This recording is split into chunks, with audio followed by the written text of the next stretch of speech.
설교를 들으시는 성도들께서는 좀 생소하기도 하고 이해하기도 어려워하실 수도 있겠는데, 설교를 하고 난 다음에 바로 설교자의 마음속에 이상한 우울감이 온다는 겁니다. 설교 준비도 잘했고 또 설교할 때도 잘 전한 것 같고, 교인들도 설교에서 은혜를 받는 것 같고 반응도 좋았는데도 불구하고 설교한 후 저녁이나 그 다음 월요일 아침에 마치 설명하기 어려운 이상한 우울감이 설교자에게 온다는 것을, 이런 표현을 쓰고 있습니다. 지난 주일 저녁에 어느 선교사님이 설교한 후에 그런 느낌을 페이스북에 쓰셨더라고요. 저도 설교하면서 계속 겪었던 일들이기도 합니다. 그 느낌을 뭐라고 표현하기가 쉽지 않은데 그 선교사님은 그렇게 쓰셨더라고요. 설교도 열심히 했고 또 교인들도 은혜 받았다고 반응을 함에도 설교 끝나고 난 다음에 갑자기 서늘하게 마음에 탁 스치는 생각이, 이렇게 설교한들 뭐하나, 이렇게 설교를 해봐야 뭐가 달라질까, 그런 생각이 갑자기 들었다는 겁니다. 실제로 설교하면서 성도들의 삶에 변화가 없는 것 같아서 그것 때문에 좌절하는 많은 설교자들이 있습니다. 저도 실제로 설교하면서 그 문제 때문에 어려움을 많이 겪었었습니다. 설교하는 게 소용이 없는 것 같아, 그런 생각도 했고요. 근데 생각을 바꾸어 먹게 된 계기가, 만약에 그래서 진짜 정말 설교를 하면 사람이 확 바뀌어지는 그런 설교자만 설교를 하고, 나같이 설교를 해도 그 결과가 당장 나타나지 않는 이런 사람들은 설교를 하지 않는 게 좋겠다고 한다면 어떻게 될까? 한국 교회가 어떻게 될까? 성도들은 목사님의 설교에 대해서 늘 은혜 받으시는 것은 아니시죠. 어떤 때는 설교 시간에 졸기도 하고 딴 생각도 하기도 하고, 목사님의 설교가 너무 길다는 생각을 하기도, 교인들도 아마 그렇게 생각을 하실 겁니다. 그래서 좀 은혜로운 설교를 들으면 좋겠다, 그렇게 생각을 하시지만, 정말 은혜로운 설교를 하는 그 사람들만 설교하고 모든 목사님들의 설교를 하지 않게 된다면, 그러면 예배 시간 짧아지고 너무 좋겠지요. 실제로 그렇지 않다는 것은 여러분들도 아마 느끼실 겁니다. 특별한 감동이 없는 것 같고 또 설교 후에 큰 변화가 없는 것 같아도 늘 읽던 말씀, 늘 듣는 설교가 우리의 믿음을 우리도 모르는 사이에 이렇게 세워주고 있는 거거든요. 그래서 하나님께서 제 마음속에 너무 조급하게 생각하지 않기를, 그래서 그때 제 마음속에 일어났던 그 마음의 요동함이 제 표현으로 생각하면 전쟁이었다는 생각도 듭니다. 사실 예수님께서도 똑같이 그 일을 겪으셨던 것 같습니다. 예수님께서 말씀을 전하실 때 제자들처럼 즉각 말씀에 순종하여 예수님을 따르는 이들도 극소수 있었습니다. 그렇지만 대부분 많은 사람들은 말씀의 은혜를 받으면서도 실제로 삶의 변화는 따라오지 않는 사람들이었습니다. 예수님께서 그 모습을 아셨죠. 그들이 언젠가는 예수님께 환호성을 하면서 따라오기도 하지만 다 자기를 버리고 떠날 것이라는 것도 주님은 아셨습니다. 극단적으로 예수님을 말씀을 들을 때마다 화를 내고 예수님을 죽이려고 했던 종교 지도자들도 있었지요. 결국 그들의 손에 의해서 십자가에 달리시게도 됩니다. 왜 이런 일이 벌어질까요? 예수님의 말씀을 듣고도 사람들은 왜 이렇게밖에 반응을 못했던 걸까요? 예수님께서 그 원인을 사람의 마음에 있다고 하셨습니다. 오늘 우리가 읽은 성경 본문의 말씀이 예수님께서 하셨던 중요한 마음밭 비유입니다. 은혜로운 말씀, 능력의 말씀을 듣고도 왜 그 말씀대로 우리는 살지 못하고 반응하지 못하는 걸까? 우리의 마음이 아주 묘하다는 겁니다. 예수님은 크게 네 가지를 말씀하셨는데, 하나는 길가와 같은 마음이 있고, 하나는 돌밭, 또 하나는 가시덤불, 또 하나는 좋은 밭, 이렇게 네 가지 밭이 있다고 비유로 말씀하셨습니다. 길가와 같은 밭은, 마음은 마음에 악한 자가 들어있는 겁니다. 실제로 교인들 가운데도 그런 사람이 있다는 것을 느낀 적이 있습니다. 교회 나오면서도 마음에는 악한 자가 들어있습니다. 그래서 말씀이 떨어지면 그 악한 자가 말씀을 다 빼앗아 갑니다. 그래서 말씀을 전하기는 하는데 이 사람에게는 말씀이 전혀 들리지도 마음에 들어가지도 않는구나, 그렇게 생각되는 사람이 실제로 느꼈습니다. 또 하나가 돌밭인 마음은 고난을 당할까 봐 두려워하는 마음입니다. 그러니까 말씀의 은혜는 되는데 그 말씀대로 살 때 고난이 닥칠 때 그게 두렵다는 겁니다. 그러니까 두려움이 마음에 가득한 사람이죠. 가시덤불은 어떤 마음이냐면 먹고 사는 염려가 많은 사람입니다. 돈 걱정이 많고 어떻게 하면 재정적인 어려움에서 해결될 수 있을까? 어떻게 하면 돈을 많이 벌 수 있을까? 항상 돈 걱정이 많은 사람. 이 사람도 말씀에서는 은혜를 받는데 실제로는 그 말씀대로 도무지 사라지지 않는다는 겁니다. 그리고 좋은 밭, 이 사람은 말씀을 듣고 깨닫고 즉시 순종하는 사람인데 그 사람은 30배, 60배, 100배의 결실을 맺는다는 거죠. 여러분, 우리가 우리의 마음이 얼마나 중요한가 하는 것을 꼭 기억해야 합니다. 우리는 두려움이나 염려 같은 것을 대수롭지 않게 생각하는 경향이 있습니다. 사람이 살다 보면 두려워할 수도 있고 염려가 생기는 수도 있는 거지. 근데 실제로 오늘 예수님의 말씀에 보면 이 두려움과 염려가 하나님의 말씀을 듣고도 실제로 그 말씀의 역사가 우리의 삶에 나타나지 못하게 만드는 매우 중요한 요소라는 것입니다. 우리는 이미 세상을 변화시키는 말씀, 인생을 바꾸는 말씀, 능력의 말씀을 다 이미 알고 있습니다. 그런데도 우리는 계속 더 은혜로운 말씀, 더 능력의 말씀을 들어야 뭔가 내 삶에 역사가 일어날 것이라는 착각을 하고 있는 겁니다. 실제로 우리는 마음에 얼마나 준비되었는지를 더 신경 써야 한다는 겁니다.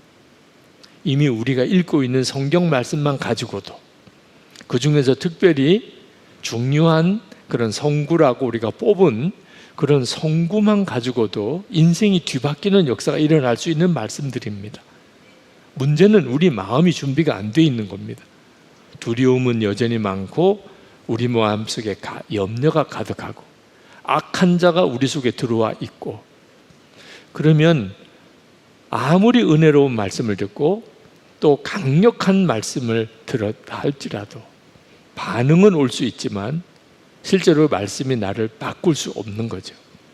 우리는 그 원인을 더 은혜로운 말씀이 들려지지 않기 때문이라고만 생각하는 경향이 있습니다.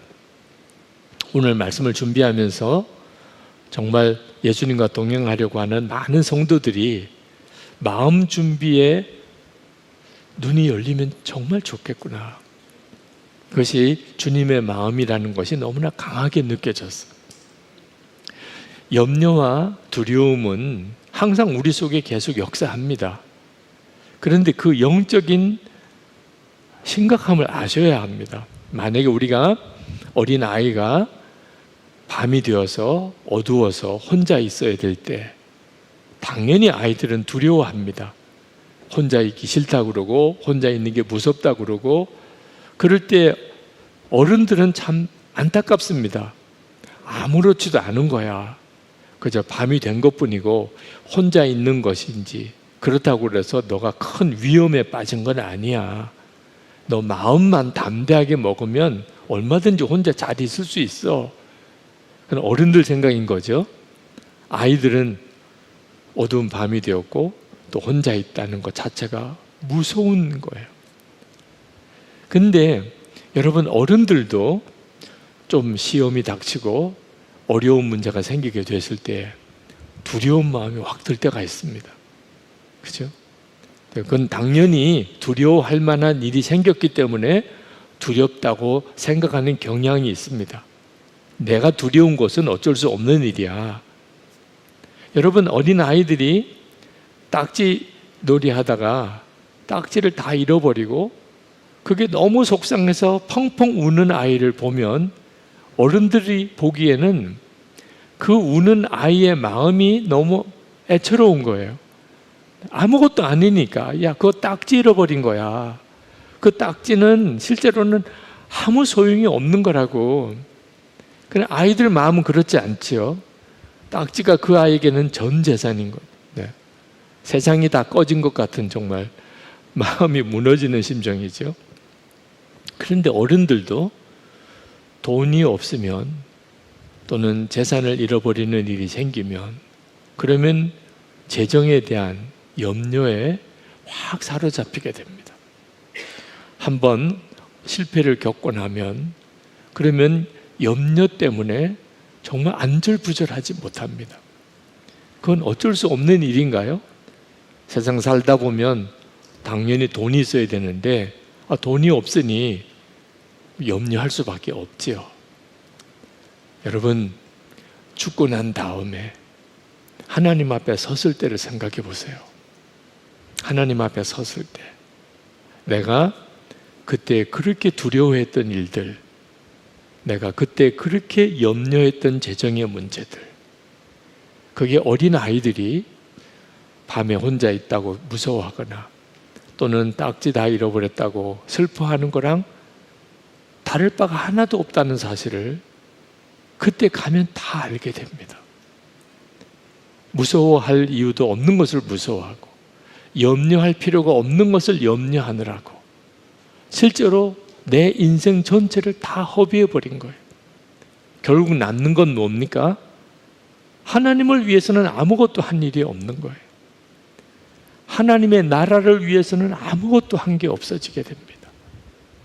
그렇게 소중한 한 생애를 얻었고 돌아보면 두려워하지 않고 내가 만약에 염려하지 않았다면 내 인생은 하나님 앞에 귀하게 쓰임 받을 수 있는 그런 상황이었는데 그때 가서야 깨닫게 되는 거죠.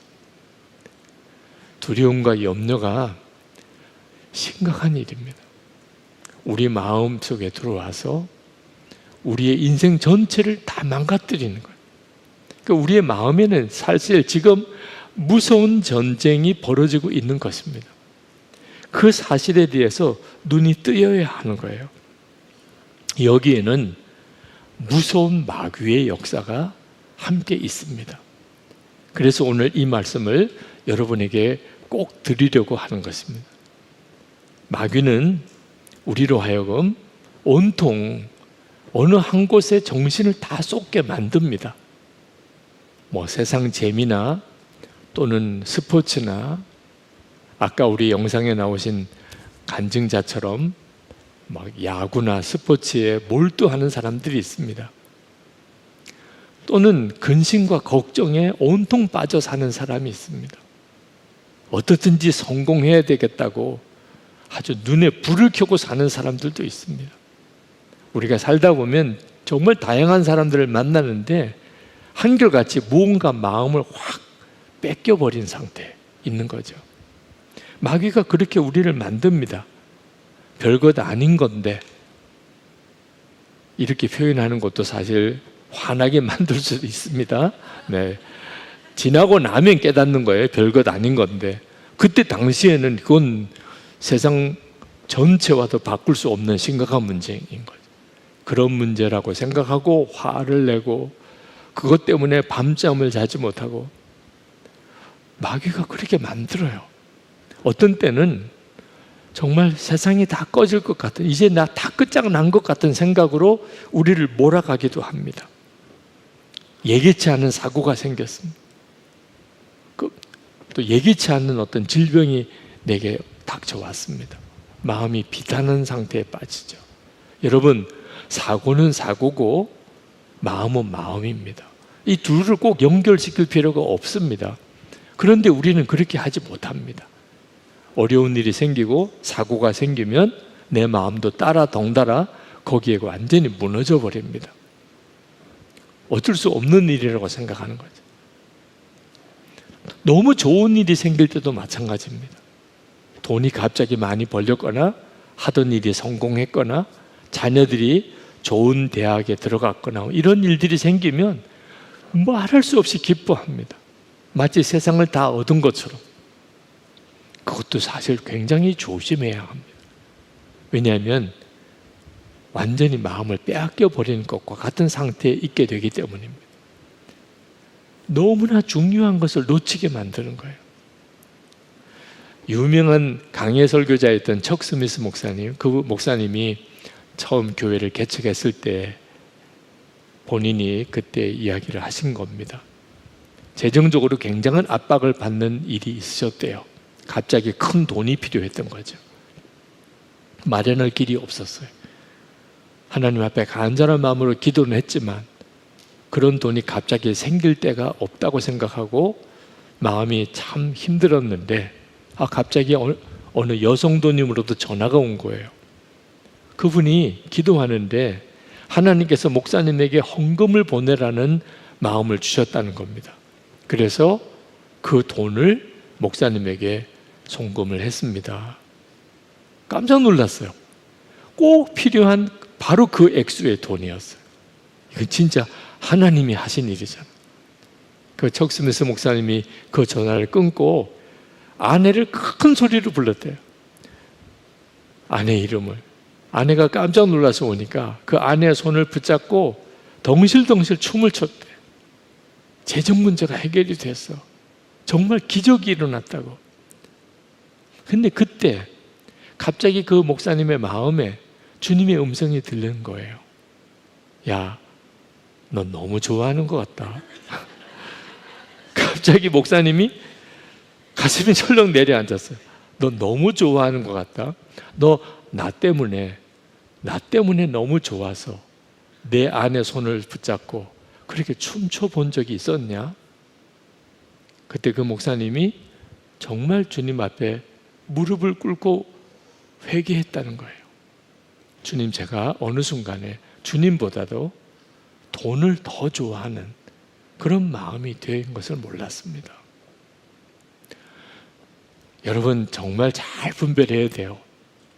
우리의 마음이 어느 순간에 굉장히 위험한 상태에 빠집니다.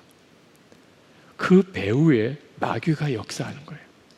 마귀가 왜 이렇게 우리의 마음을 중요하게 여기냐 하면 하나님께서 우리 안에 거하시는 처소로 마음을 정하셨기 때문에 하나님이 예언하셨어요. 이스라엘 백성들이 하도 하나님의 말씀대로 살지 못하니까 하나님께서 이제 내가 너의 마음속에 하나님의 영을 보내주겠다. 그래서 하나님의 말씀대로 살고 싶은 마음이 생기도록 그렇게 만드시겠다고 약속을 하셨어요. 에스겔서 36장 26절 27절입니다. 또 새 영을 너희 속에 두고 새 마음을 너에게 주되 너희 육신에서 굳은 마음을 제거하고 부드러운 마음을 줄 것이며 또 내 영을 너희 속에 두어 너희로 내 율례를 행하게 하리니 너희가 내 규례를 지켜 행할지라. 정말 놀라운 하나님의 계획이에요. 이스라엘 백성들에게 율법을 주었고 그러나 이스라엘 백성들은 율법을 대로 살지 못했습니다. 하나님께서 하나님의 영을 당신의 백성들에게 부어주셔서 마음을 바꾸시겠다는 거예요. 그리고 하나님의 말씀대로 살 수 있게 해주시겠다는 겁니다. 이 약속이 오순절 성령 강림 때에 이루어집니다. 이스라엘 백성들 새 이스라엘 백성들이 된 예수 믿는 성도들 안에 성령이 임하시게 되죠. 그리고 그들이 완전히 다른 사람이 됩니다. 이건 정말 엄청나고 놀라운 일이고 지금 우리가 다 누리고 있는 복입니다.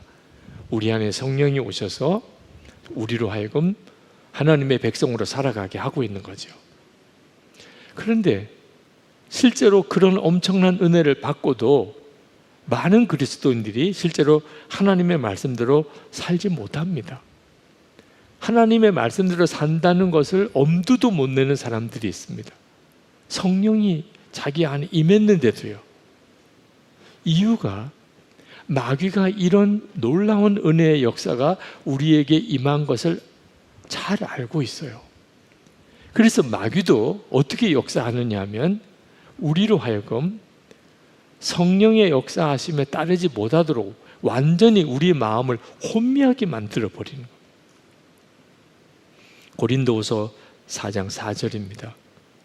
그 중에 이 세상의 신이 믿지 아니하는 자들의 마음을 혼미하게 하여 그리스도의 영광의 복음의 광채가 비추지 못하게 함이니 그리스도는 하나님의 형상이니라. 우리 안에 성령이 오셔서 그 성령께서 우리로 하여금 예수님을 바라보게 하고 그리고 하나님의 말씀대로 살고 싶은 간절한 마음까지 생기게 하면 그러면 모든 것이 다 끝난 거예요. 근데 마귀가 우리의 마음을 혼미하게 만드는 아주 간단합니다. 사실 지금 이 예배당을 캄캄하게 만드는 이 방법이 불을 다 끄는 것도 한 방법이지만 눈만 손으로 가려도 캄캄해지는 거예요. 우리 안에 예수님이 오셨는데 그 주님은 세상의 어떤 빛보다도 강력한 빛이세요. 우리가 그 예수님을 영접했는데도 우리는 예수님이 내 안에 계신 것조차 믿지 못하고 살 때가 많습니다. 내 안에 계신 것 같지 않은 거예요. 왜 그런 일이 생기죠?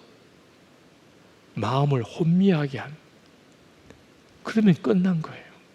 그래서 마귀가 우리의 마음을 장악하려고 하는 겁니다. 우리의 마음을 빼앗으려고 하는 거예요. 두려움이나 염려가 왜 그렇게 심각한 문제가 되는지를 성경을 읽어보면 왜 하나님이 그렇게 두려워하지 말라, 염려하지 말라는 말씀을 계속하고 계신지를 이제는 분명히 알 수 있으실 겁니다. 내 마음에 두려움이 오고 염려가 내 마음을 사로잡으면 하나님은 아무것도 못 하시는 것처럼 그냥 지켜보고만 계셔야 될 상황이 되어버리는 거예요. 그래서 잠언 4장 23절에 모든 지킬 만한 것 중에 더욱 내 마음을 지키라. 생명의 근원이 이에서 남이니라. 마음을 지키라는. 우리 예수님과 동행하는 성도 여러분, 정말 중요한 말씀이에요. 하루 종일 우리의 삶을 살아가는 동안 계속 우리가 해야 될 중요한 일이 내 마음이 지금 정상적으로 주님과 교제하고 있는 마음인가, 주님을 생각하고 주님을 바라보고 주님의 마음을 품고 있는 바로 그 상태인가, 내가 가지고 있는 지금 이 생각, 이 감정, 이 주님으로부터 온 건가, 항상 점검해야 하는 겁니다. 제가 처음 목회를 시작할 때가 1980년대입니다. 한국교회가 급성장하던 때예요. 그때 한국교회 목회자들 거의 대부분은 교회 성장에 꽂혔습니다.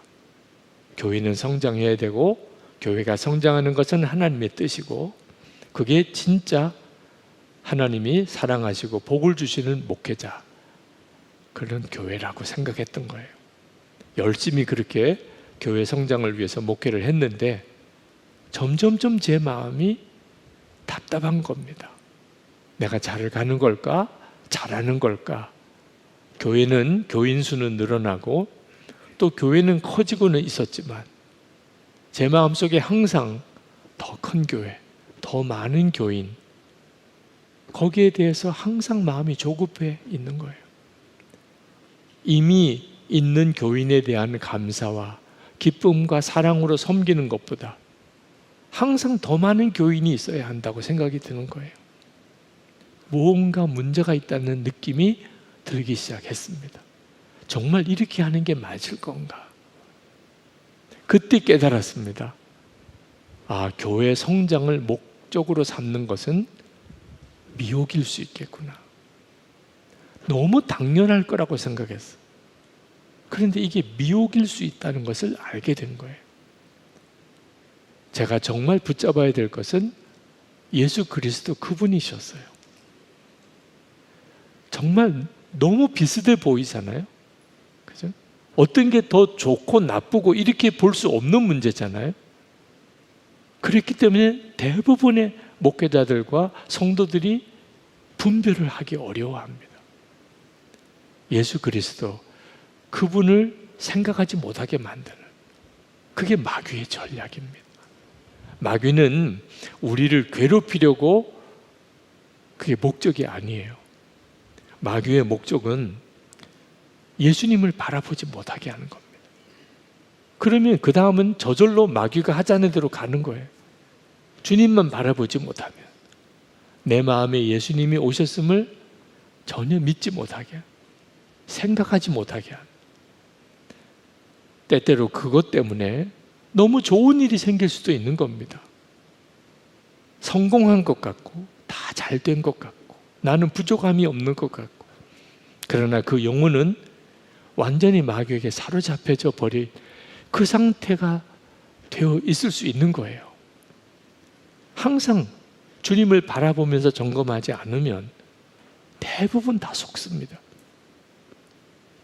도대체 그러면 어떻게 하면 마음을 지킬 수 있을까요? 여러분들도 다 해보셨겠지만 진짜 마음대로 안 되는 게 마음입니다. 기쁘려고 해도 그게 마음대로 됩니까? 이제는 사랑하려고 해도 그게 마음이 안 바꿔져요. 내가 이런 마음 가지면 안 되는데 깨닫고도 마음이 안 바뀌는 거잖아요. 그래서 사도 바울이 빌립보서 2장 5절에서 예수님의 마음을 품으라 하는 말씀을 하십니다. 너희 안에 이 마음을 품으라, 곧 그리스도 예수의 마음이니. 자, 이 말씀은 우리 안에 예수님이 계시기 때문에 예수님의 마음도 우리 안에 있다는 겁니다. 만약에 예수님이 우리 안에 계시지 않다면 예수님의 마음을 품는 것은 우리에겐 불가능한 일입니다. 사실 마음대로 안 되는 게 우리의 마음이라는데 어떻게 예수님의 마음을 품겠어요? 근데 우리 속에 예수님의 마음이 있습니다. 아무리 마귀에게 속아서 두려움에 염려에 사로잡히고 세상에 홀딱 빠져 살고 세상 재미에 뭘 먹을까, 또 어디 재미있는 거 있을까, 뭐 하면서 즐겁게 지낼까, 이런 생각만 하고 사는 것 같아도 구원받은 성도에게는 반드시 예수님의 마음이 있습니다. 그 예수님의 마음이 때때로 나를 불편하게 만든, 이렇게 살면 안 되는데 이게 전부가 아닐 텐데, 근데 그 마음을 내 속에 있는 대로 그냥 내버려 두지 말고 내 마음에 예수님의 마음이 있는 것과 예수님의 마음을 품는 것은 다릅니다. 예수님의 마음을 품으라는 거예요. 다시 말하면 내 속에 이게 예수님의 마음이구나 라고 생각되면 즉시 그 마음대로 그 마음을 가지고 살아보라는 거죠. 이건 마음을 지키는 유일한 길이에요. 하나님이 우리를 살려주시려고 주신 놀라운 구원의 복음입니다. 예수님의 마음을 품어야 비로소 우리가 마귀의 역사를 이기게 되고 말씀대로 살게 되고 말씀의 놀라운 역사를 경험하게 되는 겁니다. 근데 문제는 예수님의 마음을 품으려고 해도 이게 간단치가 않다는 거예요. 왜냐하면 마귀가 바로 그걸 못하게 하려고 우리 속에 마음을 온통 뒤집어 놓고 있거든요. 우리 속에 마음의 전쟁이 벌어지고 있는 겁니다. 로마서 1장 28절에 그들이 마음에 하나님 두기를 싫어하며 라고 했는데 불신자만 그런 게 아닙니다. 불신자는 당연히 그렇습니다. 마음에 악한 자가 들어있어서 하나님의 말씀을 다 빼앗아 먹는다고 했는데 불신자는 전형적으로 그렇습니다. 그런데 예수를 믿고 은혜를 사모하는 성도들도 솔직히 말해서 하나님을 마음에 두는 것이 싫은 것을 여러분이 이제는 정확하게 인정해야 합니다.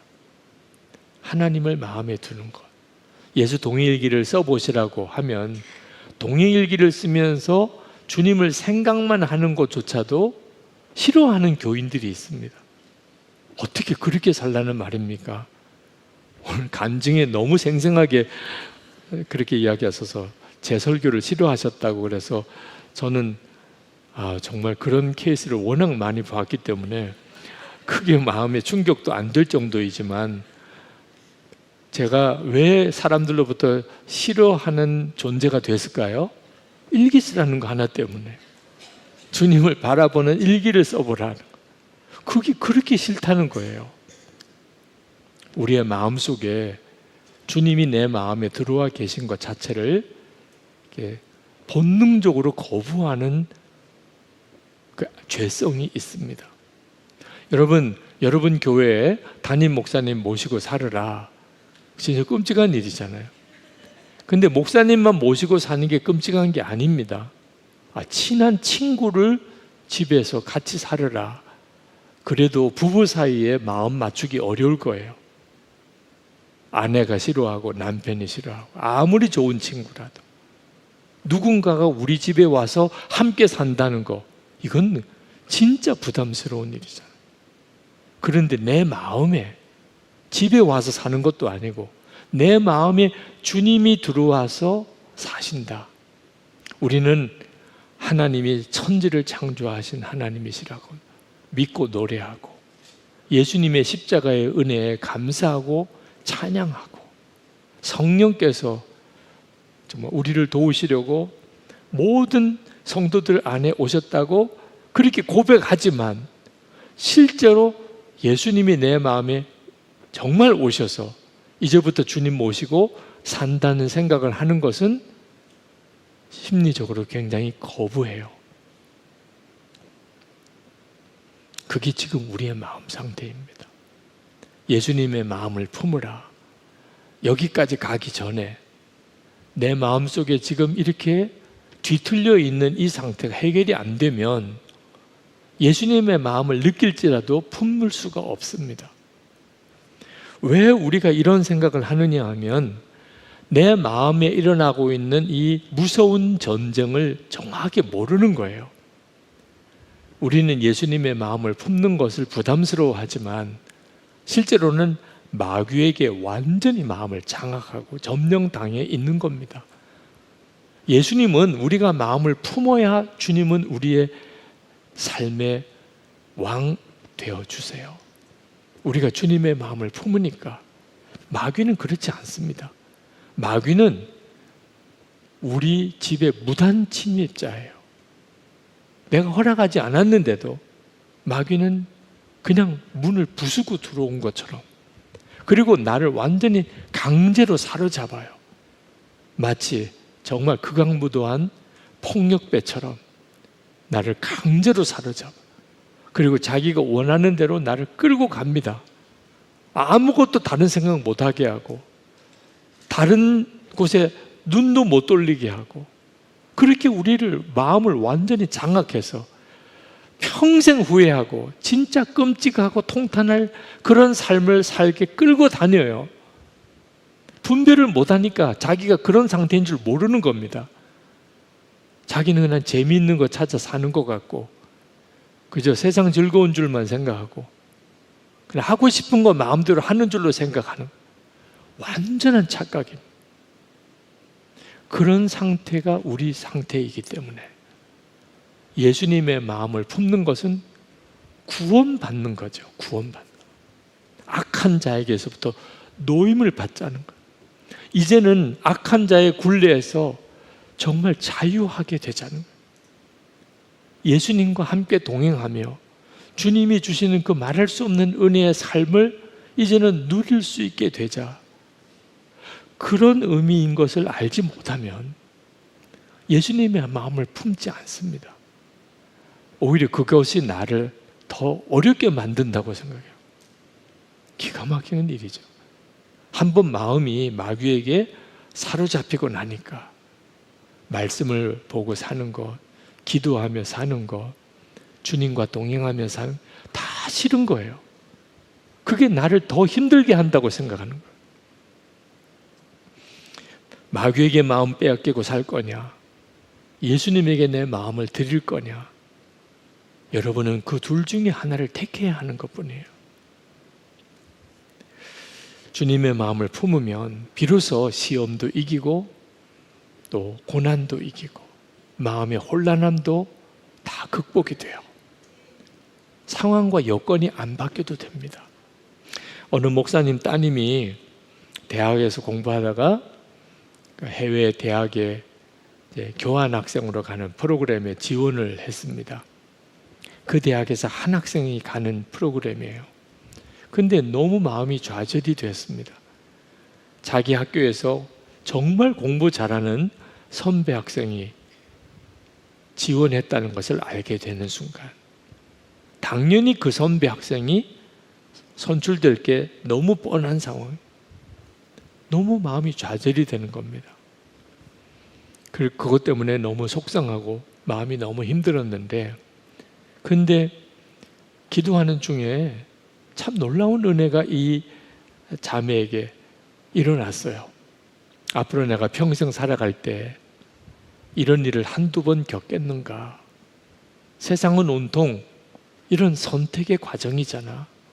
학교도 그렇고 직장도 그렇고 결혼도 그럴 거고 누군가가 나를 택해 주어야 그래야 되는 건데, 나는 너무 못나고 너무 부족하고 너무 자격이 없고 그런 나인데 하나님이 그런 나를 택하여서 당신의 독생자를 주시고 나를 하나님의 사랑하는 딸로 삼으시고 나를 구원하셨다는, 막상 그런 어떤 선택의 어떤 과정 속에 들어가 보고 자기의 부족함과 그리고 자기의 연약함을 이렇게 절실히 경험해 보고 나니까 하나님은 어떻게 나를 택하셨어요? 그게 너무 강하게 이렇게 마음의 은혜로 와닿더라는 거예요. 그래서 그 교환학생 선출하는 프로그램에서 마음이 좌절된 상태에서 비교가 안 되는 감사가 나오더라고요. 너무 감사하다. 하나님은 나를 무조건 택해 주시고 조건 없이 나를 사랑하시고 나와 함께 하시는 것이 너무 행복하더라고요. 환경과 여건 아무 상관없이 사람의 마음을 완전히 바꾸는 역사가 일어났잖아요. 그게 그 목사님의 딸의 고백이 너무 귀하더라고요. 근데 참 놀라운 것은 그 뒤에 교환학생으로 선발이 돼서 그리고 교환학생으로 가게 됐어요. 그 목사님의 딸이 교환학생으로 선발된 것 자체가 참 놀라운 일이기도 하지만, 저는 그 목사님의 딸이 자기 마음속에 기적이 일어나는 좌절, 슬픔, 낙심, 열등감, 그 모든 것을 뒤바꾸시는 그런 놀라운 어떤 마음의 전쟁에서 승리한 것이 더욱 귀하더라고요. 주님은 우리를 그렇게 만드세요. 예수동의 일기를 쓰는데 예수동의 일기도 예수님의 마음을 품는 그런 자세로 써야 됩니다. 매일매일 많은 분들이 그렇게 말씀하세요. 아니 목사님, 일기에다가 다 쓰면 큰일 나요. 이거 다 썼다가는 난리 나요. 목사님 이거 일기를 왜 쓰라고 하세요? 여러분, 일기에 쓸 수 없는 거는요, 진짜 마음이 지금 전쟁이 일어나고 있는 거예요. 왜 마귀가 하자는 대로 쓰려고 생각하세요? 전쟁에서 이겨야 하는 거잖아요. 주님이 이기실 수 있잖아요. 주님이 이기시고 난 다음에 쓰는 것은 뭐가 문제가 돼요? 죽이고 싶어. 이렇게 쓰면 안 되는 거죠. 정말 내 마음이 상상이 안 될 정도로 악한 마음도 들었는데 주님께서는 그 마음 품지 말라고 하신다. 그렇게 쓰면 되잖아요. 예수 동행일기는 예수님의 마음을 품는 것을 위해서 쓰는 거예요. 어느 목사님이 코로나19 그때 일기에 그렇게 쓰셨더라고요. 온 가족이 다 감염이 됐어요. 그래서 온 가족이 격리가 됐습니다. 목사님으로서는 정말 가슴이 철렁한 일이에요. 이 고난을 어떻게 헤쳐나가야 되나. 그런데 아이들은 좋아서 난리가 났어요. 아니 세상에 왜 이런가 봤더니 엄마 아빠랑 며칠을 계속 집에서 같이 지낼 수 있다. 그게 아이들에게 너무 좋은 거예요. 엄마 아빠랑 계속 집에서 같이 케이크를 사다가 축하를 하잖아요. 코로나19 축하해요. 코로나19 축하. 우리가 다 감염된 걸 축하해요. 목사님이 어이가 없더래요. 처음에는 철도 없이. 그런데 점점점 이게 바로 하나님이 말씀하신 거잖아. 항상 기뻐하라. 범사에 감사하라. 모든 무거운 짐을 다 주께 맡겨버리라. 그 목사님이 그때 하나님께 그렇게 고백했다. 하나님, 저도 그냥 아이들처럼 이 상황을 그냥 기뻐하겠습니다. 이 상황을 그냥 감사하겠습니다. 너무너무 은혜가 되더라고요. 그 목사님 가족들이 다 코로나로 감염된 그날의 일기가 너무 귀하더라고요. 바로 이것이 예수님의 마음을 품는 거예요. 마음에서 일어나는 전쟁에서 이기는 거죠. 제가 동일기를 쓰기 시작한 지 꼭 1년 되던 때예요. 2012년 4월 12일 저희 부친께서 소천하셨습니다. 그때 교회 장로님들께서 교회장으로 치르시겠다는 거예요. 굳이 꼭 그렇게 하지 않으셔도 되는데 선한목자교회 원로 목사님도 아니시고 그저 담임 목사님의 부친이신 것 뿐인데 굳이 그렇게 하시겠다고 하셔서 더 이상 제가 어떻게 장로님들의 뜻을 꺾을 수가 없더라고요. 근데 그때 딱 마음에 이건 아버님의 장례가 아니고 나의 장례이구나, 그런 마음이 들더라고요. 그래서 그 아버님의 장례식 내내 저는 제 장례식을 보는 것 같았어요. 유기성 목사의 장례식을. 그때 제 마음에 장례식을 아무리 거창하게 잘 치르는 것이 다 소용이 없는 거구나. 만약에 나의 장례식이라면 온통 관심은 하나님 앞에 섰을 때예요. 하나님 앞에 섰을 때 나는 예수님의 마음을 품고 살았었는가? 그거 하나만 중요한 거예요. 장례식을 어떻게 치르는지, 얼마나 장례식이 거창한지, 그게 다 아무 의미가 없는 거더라. 동행일기를 쓰는 마음이 어떠해야 되는지를 너무 정확하게 알게 하셨어요. 주님 앞에 섰을 때 예수님의 마음을 품고 살았느냐? 그것 때문에 동행일기를 쓰게 된 거더라고요. 오늘 예수님과 동행하기를 원하는 여러분 모두에게 어떻게 우리가 내 마음을 지키고 내 마음에서 일어나는 전쟁을 이길 수 있을까요? 하나님이 다 그 은혜를 주셨습니다. 여러분이 진짜 좋은 마음밭을 가진 성도들 꼭 되는 일을 위하여 더 기도하시기 바랍니다. 이미 기적의 말씀은 주셨어요. 세상을 변화시키는 말씀도 이미 우리에게 주셨습니다. 우리가 해야 될 일은 주님, 제 마음이 준비되게 되기 원합니다. 내 마음의 염려, 두려움, 세상 모든 관심 다 십자가에 정말 못 박습니다. 주님이 주시는 그 마음으로 살기 원합니다. 우리 찬양하고 그리고 기도합시다. 항상 진실게 내 마음 바꾸사 찬양하겠습니다. 항상 진실게 내 맘 바꾸사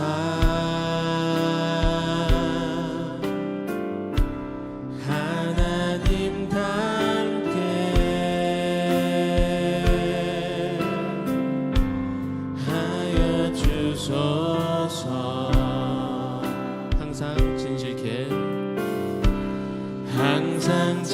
지게